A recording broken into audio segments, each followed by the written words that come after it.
Oti Patiño, usted es excomandante guerrillero y participó en calidad de combatiente en una de las violencias que ha habido en este país, pero después avanzó en un proceso de paz con el M-19 y formó parte de la Asamblea Nacional Constituyente que dictó la constitución de este país. ¿Cómo está este país hoy? ¿Seguimos en esa noria de violencias o cómo se ha superado? A ver, yo creo que Colombia está transitando desde luego hacia la paz. Es un tránsito bastante difícil porque tenemos, yo no sé cuántos años de violencia pasado, como 60 años, y hacer una transición de una violencia que incluso creó una cultura de confrontación, de polarización, que dividió familias, que impidió de que hubiera un diálogo razonable entre las personas, no es fácil. Estos días yo tuve la experiencia de un chat, que hubo un alegato y entonces yo simplemente pedí una información y me di cuenta que la gente estaba discutiendo sin información, es decir, que la gente estaba discutiendo a partir de sus creencias, no del conocimiento de la realidad. ¿De sus creencias o de eso que llaman posverdad? No, Que se ha impuesto un no, no, cúmulo de mentiras. no, claro, ese fenómeno de la posverdad se asienta sobre esa subcultura de que la gente opina con base en lo que ella cree, no en la realidad. No hay un divorcio de la realidad y es muy fácil entonces instalarle verdades que se acomoden, digamos, a esos principios ideológicos que la gente tiene. Pero ese es, digamos, el caldo de cultivo sobre el cual se asientan las posverdades. Claro. Usted menciona que llevamos 50, 60 años de violencia. Yo creo que vamos mucho más porque este país tiene incluso una tradición guerrillerista con los comuneros contra España, con el mismo Simón Bolívar que arranca con una guerrilla que después se forma el ejército bolivariano, con Uribe y las guerras liberales, después Guadalupe Salcedo. O sea, la violencia no tiene 60 años. ¿Cómo romper ese ciclo de varios siglos? No, indudablemente la humanidad, no hablo de Colombia, la humanidad siempre digamos, tiene confrontaciones violentas. Y en Colombia, desde luego, las ha habido, pero también ha habido búsqueda de paz. Ha habido tantas guerras o tantos acuerdos de paz como guerras ha habido. Indudablemente la violencia que hoy padecemos, indudablemente tiene sus orígenes en la violencia liberal conservadora de los años 40 y 50. Las FARC son en su origen digamos, una rama de guerrilleros liberales que se volvieron comunistas y que desde luego cuando empezaron a perseguirlos para matarlos, pues empezaron a organizar esa guerrilla. El mismo ELN, ¿no? Curiosamente, el ELN viene de las juventudes del MRL, ese es su origen. Es decir, las organizaciones que en los 90 no hicieron la paz son las organizaciones que tienen más raigambre en una cultura de la violencia de los años 40 y 50. Entonces yo sí creo que hay ese enlazamiento. Antes, digamos, hubo un periodo de paz relativamente, pues por supuesto con hechos en algunos momentos complicados. Y la última guerra que, como tal que había ocurrido fue la guerra de los 1000 días, hasta que se desata la violencia de los años 50, que realmente fue una guerra civil no declarada entre los dos partidos, donde los dirigentes de ambos partidos se lavaron las manos, asusaban a la gente a la violencia, pero no asumían ellos la dirección de esa guerra. Hasta tal punto que solamente el golpe militar de Rojas Pinilla empezó, digamos, a generar otro clima de paz y posteriormente el pacto que hicieron los dos partidos para repartirse el poder. El Frente Nacional. Que canceló definitivamente la guerra entre liberales y conservadores, pero que dejó una secuela de violencia que luego, digamos, se manifestaron en estas organizaciones, en las FARC y el ELN. Y el M-19 y el Ejército No, Popular de pero Liberación, el todos los que M-19 surgen después. no, pero el M-19 tiene otra historia, lo mismo que el EPL, mejor dicho, el EPL, ya estas guerrillas surgen es de toda digamos, todo el impulso que generó la Revolución Cubana, donde muchos de los jóvenes, yo en ese tiempo lo era, pensamos que la revolución estaba a la vuelta de la esquina y entonces asumimos el tema de las armas no como un problema de una tradición liberal, sino como la posibilidad de construir un proyecto de país distinto, pero es otra cosa. A veces todo está... Se meten todas las guerrillas en un mismo saco. Exactamente. Resulta que son procesos y fenómenos distintos. Claro, el ELN en buena parte tiene mucho ese impulso de la Revolución Cubana. Es como un puente entre las viejas violencias liberales, en el caso del MRL que acabamos de mencionar, y las nuevas que surgen, digamos, en la expectativa de hacer un cambio rápido en Colombia que superara pues toda la exclusión política, todo lo que significaba la violencia que han ejercido. Las llamadas causas objetivas de la rebelión. Claro, exactamente. Bien, sin embargo, esas causas objetivas de la rebelión, digamos que pueden ser un statu quo. ¿Y por qué en el libro que usted está lanzando habla de la historia privada de la violencia? ¿Qué es eso de lo privado y cómo va en contravía o en paralelo con esa violencia generalizada? Sí, es que en general los que han estudiado, los violentólogos, estudian fundamentalmente esas causas objetivas de la violencia, pero mucha de la violencia se origina desde lo privado, desde las envidias, desde los celos, desde las familias que compiten, que se tienen broncas, y son historias, y hacen unas historias que son de ellos, entonces tenemos una historia, no tenemos una historia conservadora, tenemos una historia de la Casa Ospina, tenemos una historia de la Casa Gómez, tenemos una historia de la Casa de Alzate Bendaño, es decir, y entonces esas historias privadas pues también hacen parte de unos imaginarios que luego desarrollan teorías sobre la situación del país y sobre la confrontación que a veces, o sobre las nuevas confrontaciones.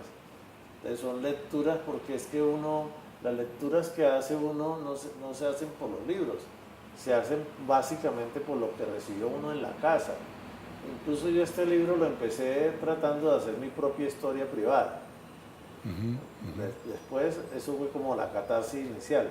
Entonces yo empecé diciendo en este libro, yo a qué le tenía miedo cuando estaba chiquito. Pues yo le tenía miedo a dos cosas, al infierno y a la policía. ¿Por qué esos miedos tan horribles? Claro, tenía una educación católica que en ese tiempo era una educación basada en el temor al castigo, en el miedo al pecado, en toda esa educación terrible que enseñó la Iglesia para generar un dominio y un miedo a las transformaciones que en ese momento estaban en riesgo con la insurgencia liberal, con el proyecto de López Pumarejo y después de Gaitán. Entonces había un miedo desde los púlpitos, miedo, cuidado, peca, cuidado, tal cosa, Sin meternos en Honduras, acaban de beatificar a un cura que propugnaba por el asesinato de Gaitán y de liberales que fueran en contra del statu quo. Que mataron de Mariquita. Exacto. Claro, el cura creo que le decían el padre Pistola, creo que era y lo acaban de beatificar en Colombia. Digamos, ese huracán benéfico que significó la venida de, pues creo que las jerarquías eclesiásticas, digamos, influyen a veces de manera mal y negativa. Una persona que no es un símbolo de paz sino de violencia. Claro. Es decir, ese huracán que desató, ese huracán ya negativo que desató el asesinato de Gaitán, pues obvio tuvo unas respuestas caóticas, espontáneas y violentas. Y yo no justifico para nada que hayan matado a ese cura, pero desde luego no era ningún santo, eso sí es claro. Claro. Eso sí es clarísimo. Bien, vamos a dar un salto, Oti Patiño. Hoy, cuando estamos a puertas de la desmovilización definitiva de las FARC, que ya hicieron dejación de las armas, No, ya se desmovilizaron. pero todavía hay campamentos donde están concentrados. Sí, ya se desmovilizaron, ¿no? Claro, como guerrilla sí, y ya crearon un partido político y estamos pendientes también del Ejército de Liberación Nacional. ¿Cuál sería como la perspectiva? Sí podemos pensar en una Colombia en paz, digamos, en un corto o mediano plazo.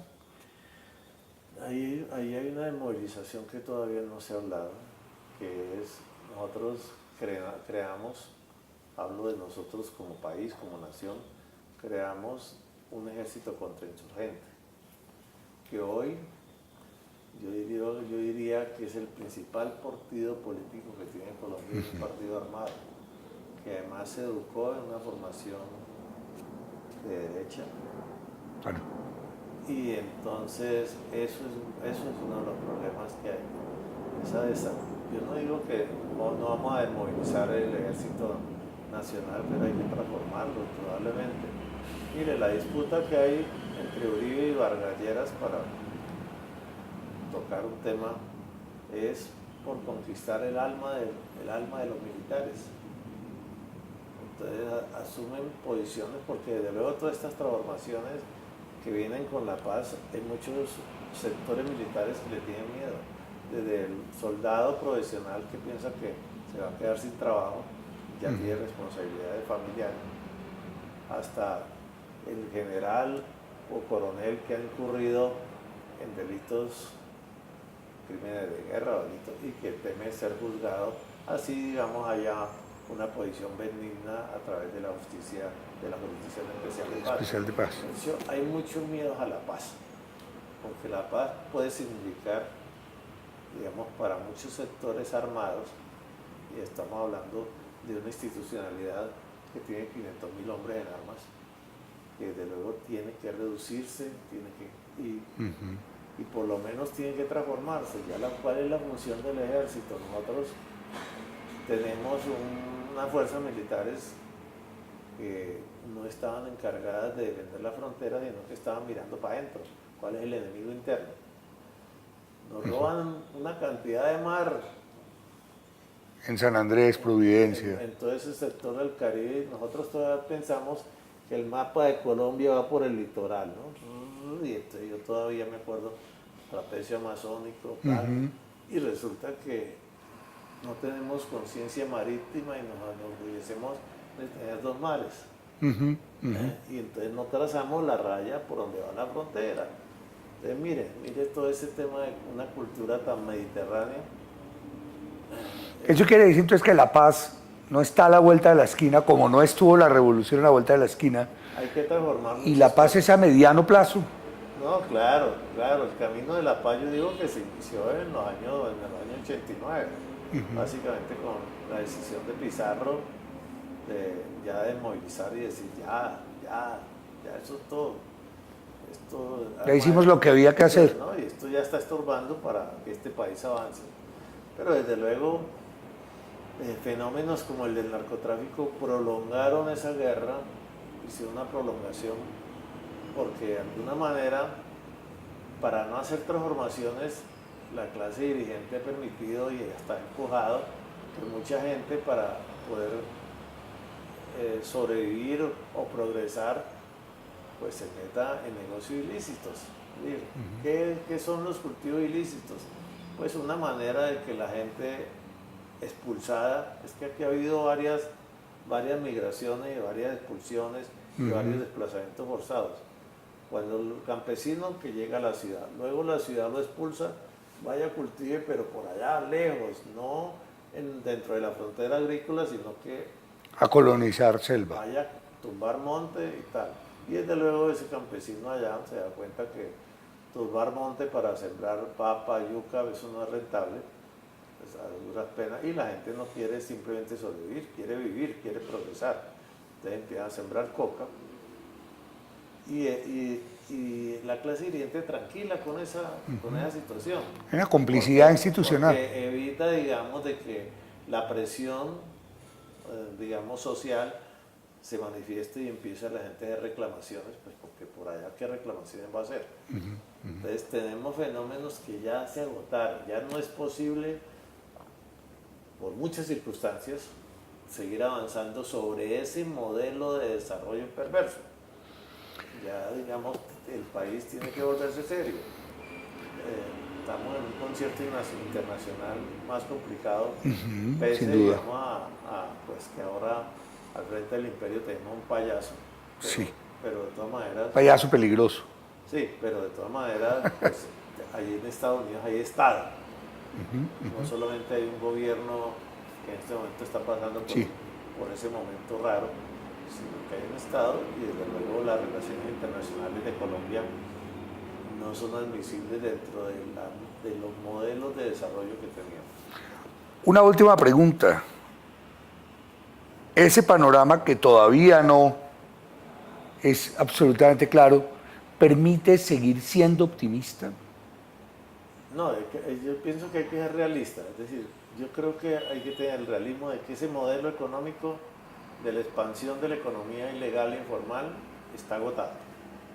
Y tenemos que volvernos serios en el desarrollo económico. Que desde luego eso no se da de la noche a la mañana. Alguien me decía, mire, esa nueva generación de las FARC que se crió en el boom de la economía coquera y donde pues no es solamente los combatientes, sino poblaciones enteras que viven en esa economía, pues no les pueden decir, bueno, tumbe coca y siembre sábila. Siembre sábila, hay mercado suficiente, me va a dar para comer y educar a mis hijos. Entonces, la gente no es boba y se pregunta cosas que son serias. Y entonces un programa de sustitución de cultivos, como llaman, pues tiene que ser muy seriamente hecho.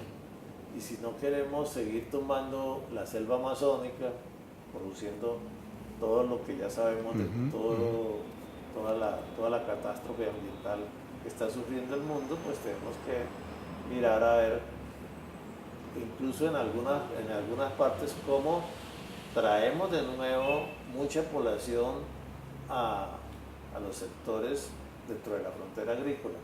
De donde fueron expulsados. De donde fueron en algún momento expulsados. Y tenemos que pensar el país de una manera distinta, y eso no es fácil pues con la clase dirigente que hay, que tiene unos modelos y unas desconsideraciones totales con la modernidad y unas desconsideraciones pues con los seres humanos y con la naturaleza, claro.